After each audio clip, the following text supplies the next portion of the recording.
Great to have you again. This is the second session of today and the third session of this unit. We are going to complete this unit by this session also. The last topic that is remaining now is the multimedia part, where we will access video and audio. Okay. Now your textbook only covers the accessing video and having the audio of that video file here. But instead of video, you can pass audio files also, and you can control it also. So for code, whether it is video file or the audio file, it is just a media. So you can use media class to access that file, maybe from the local directory or the internet URL. Now that media, once you have it, you can pass it to the media player class, with which you can handle your media. You can play, pause, mute, and so on. And once you have a media player, you can pass this media player to the media view class, which is just a view where you actually want to display that media on the screen. So there are three different classes. Okay, we are going to see all those classes one by one. Now currently JavaFX supports MP3, AIFF, where these are the audio files, MP4 also, then MP4 FLV as the video files also. Okay, we will load one video in this example, and we will also control the play of that video here. So let's move on and discuss the media class first. So media class represents the media source. Now you can have this source from the internet URL. Actually, media class requires URL. So if you are planning to play a local file, then you need to have that file in the file object first. We have seen file IO earlier. You have a file object, and then you convert that file object to URL, and then pass that URL to your media class. A media object supports live streaming also, and a single media object can be shared by multiple media players, and those media players can be set to multiple views also. Okay, so let's have a look at the media class. A media class has few properties like duration. That's a read-only property because duration of any media is fixed. Then width and height. What will be the number of pixels of width and height to show that source video? Okay, it has a one constructor, media constructor, which requires one parameter source to be string, and that string must be proper URL. Fine. So using media class, you can access the source file. That source file can be your video or can be your audio. And then to control that media file, you need to have a media player. So next is the media player class. Media player class actually plays or controls your media defined by the media class. So where you can have few properties and few methods to control it. Let us look at the class now.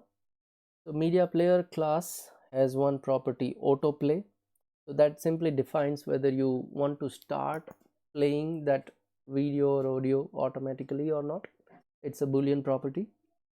Then the current count and a cycle count. So if you want to repeat your media multiple times, then set cycle count, and current count will give you the current number of cycles.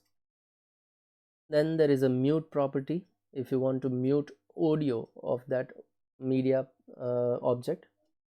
Then there is a volume property that defines the current volume level of your media. Then the total duration property, it is again read only. Total duration will be the total number of cycles covered. Okay, so that defines the total duration. It has few methods. One is the constructor having one parameter, which is the media object, and then play, pause, seek, methods. Play method will play it, pause will pause it, and seek method is just like you want to fast forward or you want to rewind your media or your video, then you can call seek method also. Okay, next is the media view, by which we can display our media on the screen. So media view class will take the media player object as a parameter, and it is going to display that media on the screen. That's it. So it's a subclass of node. Actually, it is going to display it, so it's kind of a node, subclass of a node class, and it provides few more properties for viewing the media. So those properties are where actually you want to display your media, whether on particular position, so x and y.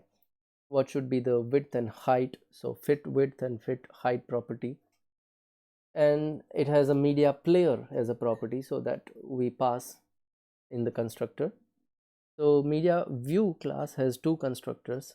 One is the no argument constructor, which will create empty media view, or you can pass your media player as the parameter in the constructor. So you will set this media player in this view and so on.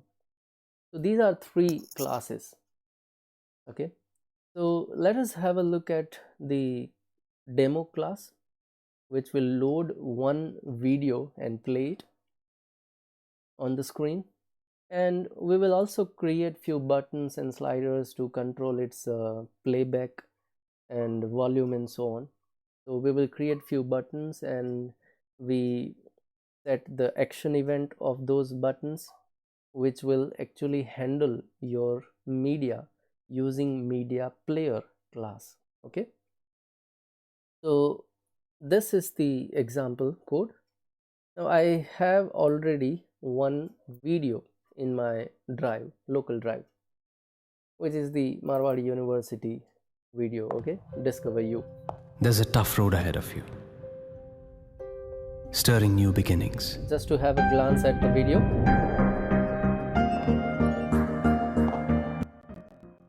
You might have seen this video earlier. So what we are going to do is we will load this video, and just like this VLC player, we will create our own player. Not these many options, but few options we will also create. Let me close this. Now this video I have in the test folder. Okay, so we will access this video in our code. Let me move back to Eclipse. We have a demo fx media class which extends application, and so okay, it extends application. So we have a start method overridden, and we have a primary stage. Now we are going to create a URL. So this method will throw malformed URL exception. So if URL is not proper, then it will throw an exception.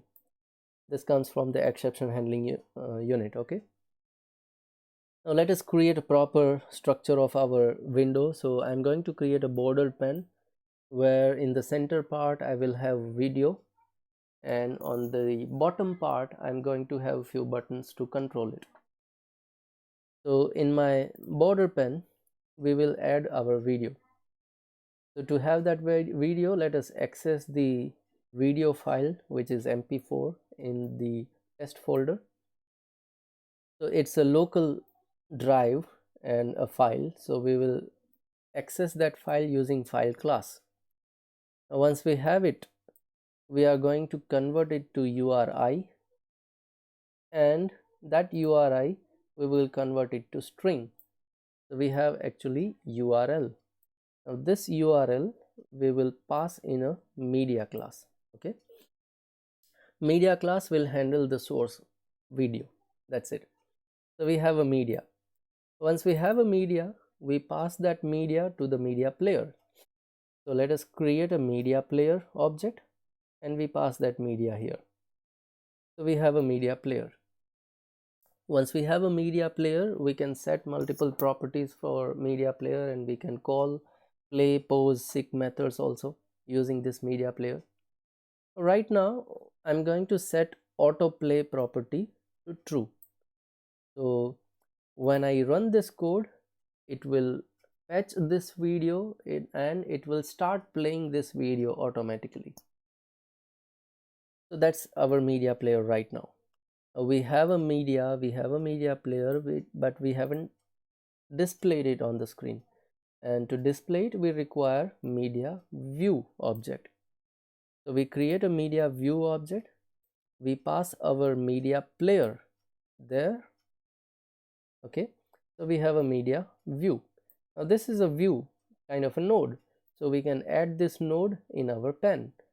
So we have a bordered pen, and I'm going to set a center part with this media view.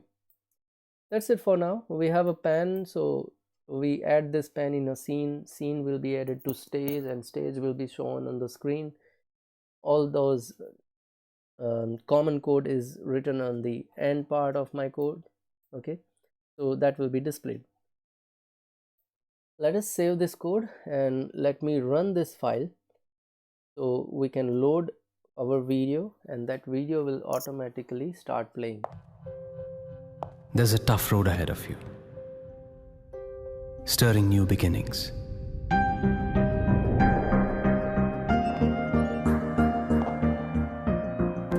Surrounded by questions. So this is our window. Yet your future is yours to design. Let me close. So we have created one window, and in that window we have loaded our video file. Now right now what we are doing is we simply access that source media, we add that media to a media player, and this media player is shown on the screen using this media view, and it starts playing because of autoplay property. That's it. Now there is no option to control any of the property of media player till now. So if you want to control your media player, if you want to control your media through media player, then you need to have those controls as a buttons. So later, or let's say now, we create few buttons. So I'll create one button, play button. Now it is already playing, so I will display pause sign right now, and when user clicks on this button, we need to have action event. So let me have that action event here.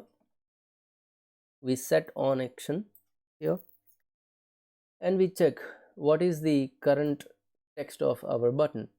If it is pause, then we if it is pause, then we pause the media player and we change the text to play kind of thing, and if it is play, then we actually play the media and we change the text to pause. So this is simple if and else, and in that if else part we access our media player, which is this one. So we access a media player and we call a method. If we want to play it, we call play. If we want to pause it, we call pause, based on the condition. Okay, so this is my play pause button, and based on the current status, I'm going to change the text of my button. Either it will be play or the pause text. Okay, so that is the play pause button. Next few buttons we are going to create are for rewind or fast forward. So we create a rewind button, we create a fast forward button. These are two buttons, that's it. And then we set action event for those two buttons.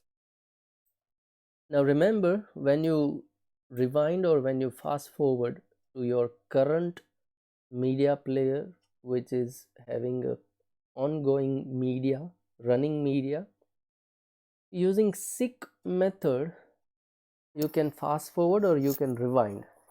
But remember, before calling this seek method, you pause your media once then you seek to a particular time, and then you play it again. So if we are rewinding or if we are fast forwarding, always we will pause, then we seek, and then we play. We pause, then we seek, and then we play.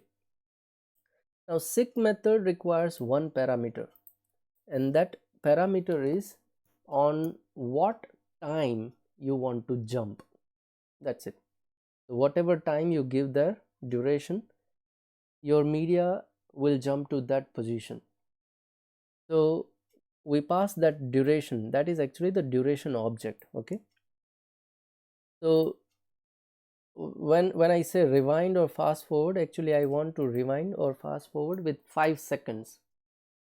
So here what we will do is we will get the current time wherever our media has reached. So we'll get the current time, we convert it to milliseconds because duration works as a millisecond. So we get current time, we convert it to milliseconds, and if it is rewind, then we are going to subtract 5 seconds. So here 5000, which is milliseconds. And if it is forward, then we are going to add 5 seconds here. So we subtract 5 seconds or we add 5 seconds in the current time, and then we play again. So that will rewind or that will fast forward my video. So these are the buttons for rewinding or fast forwarding. Then we create a slider. We create the slider to control the volume of our player. Okay, so we create one slider and we set a preferred width. That's it. That's the size of the slider that I want to display on the screen. Then we set a minimum width. So that's a minimum width, minimum 30 pixel slider must be there, and so on. Now currently we set a value to 50. Okay, 50 is where I'm displaying my slider, and that is the default volume value also for any player. Now then what we need to do is when user changes this slider, then we actually want to change the volume of our media player. So we are going to use a binding property here. We will bind our volume property of a media player to the value property of our slider. So our slider has some values and we are going to bind those values to the volume property of media. That's it. Now the only problem here is your slider will be from 0 to 100 actually, but your volume requires to be double value from 0 to 1. So what we do is we access the current value of our slider and we divide it by 100. So we bring that into the range of 0 to 1, and then we bind it to the volume property. So that sets the volume of our media player. Now we have created multiple elements here. We have created play pause button, we have created rewind and fast forward button, we've also created a slider. So let us add all these controls somewhere. So we create horizontal box. We create a horizontal box, we set its alignment to be center, and we add all those nodes. That's it. Now once we have our H box ready, we set or we add that H box in the bottom part of our border pen. So we display all these controls. Let me save. We have already written all the action event handlers, so all these code will work now. Let me run this code and have a look at our media player. There's a tough road ahead of you. So this is the video by default playing. Stirring new beginnings. We have play pause button. Let me click here. So I click on pause button and that pause my video. It also changes the text of that button. Now that button is displaying a play icon kind of thing. So if I click on this button again, it will start playing my video. Surrounded by questions. So that's how you control play and pause of your button, of your video. Okay. Now we have a volume control also. Let me play this video and increase the volume. Yet your future is yours to design. Look in the face of what lies ahead of you. And we can also decrease the volume using this control. Okay, I can set 0 also, so there is no volume right now. Fine. So this is how you can control your video play and pause. You can control your volume using slider. And two more buttons we have here, rewind and fast forward. If I click on rewind, it is going to rewind this with 5 seconds. So I'm going backward to 5 seconds. Every time I click this button, my video is going backward with the 5-second span. And if I click here in the fast forward button, it is going to fast forward my video with 5 seconds. Now go change the world. So that's the end of the video actually. Okay, and this is the basic media player that we have created here using media class, media player class, and media view class. Using media player, you can control your media, and to control it, we create few buttons. We set action event of those buttons, and within those action events, using media player object, we control our media. That's it for now. This is actually the ending of your unit also, ending of Java FX.